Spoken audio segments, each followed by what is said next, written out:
32 দিয়ে আমরা ভাগ অঙ্ক করব।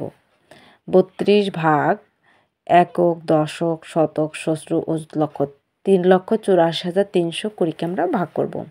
তাহলে 32 38-এর মধ্যে একবার যায়, 32 একে 32। এরপর আমরা বিয়োগ করব। 2 এসে কত হলে 28 সমান যায় 6 হলে।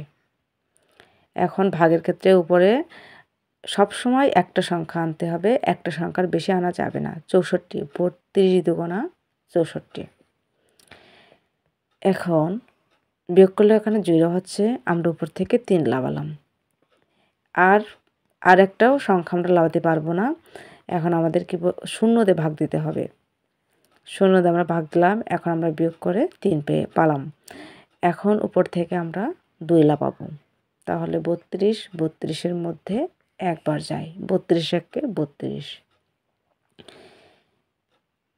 আরেকটা শূন্য আমাদের বাকি আছে। এখন এই শূন্যটা কিন্তু ভাগশেষ নয়, কারণ এই শূন্যটা সরাসরি লেগেছে, তাই আমাদের শূন্য দিয়ে ভাগ দিতে হবে। এখন এটা হলো ভাগফল কত হলো, একক, দশক, শতক, সহস্র, 12,010 হলো ভাগফল। তো আমরা আরেকটা অঙ্ক দেখি।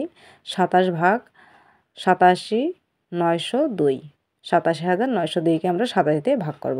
27-এর সাথে 3 গুণ করি, 3 7 21, 21-এর 1 হাতে 2, 3 দুগুণা 6 আর 2 8। তাহলে 1 আছে কত হলে 7-এর সমান যায় 6 হলে। উপর থেকে আমরা পরবর্তী অঙ্ক লাগালাম হলো 69। 27, 69-এর মধ্যে কয়বার যাবে? 2 বার দিই, 27 দুগুণা হচ্ছে 54, 3 বার নিলে 81 হয়ে যাবে, বেশি হয়ে যাবে, তাই আমরা 2 বার দিলাম। 54, 4 আছে কত হলে 9 সমান যায় 5 হলে, হাতে 9, 5 আছে কত হলে 6 সমান যায় 1 হলে। এখন আমরা শূন্য লাগালাম। এখন 150, 27-এর মধ্যে কয়বার যাবে? 3 27 হচ্ছে 81, 4 বার 5 বার। আমরা একটু পাশে একটু গুণ করে দেখি। 27 গুণ 5, 5 7 35-এর 5 হাতে 3, 5 দুগুণে 10 আর 3 13, 135, 5 বার যাবে। এখন আমরা 135 বসিয়ে দেব।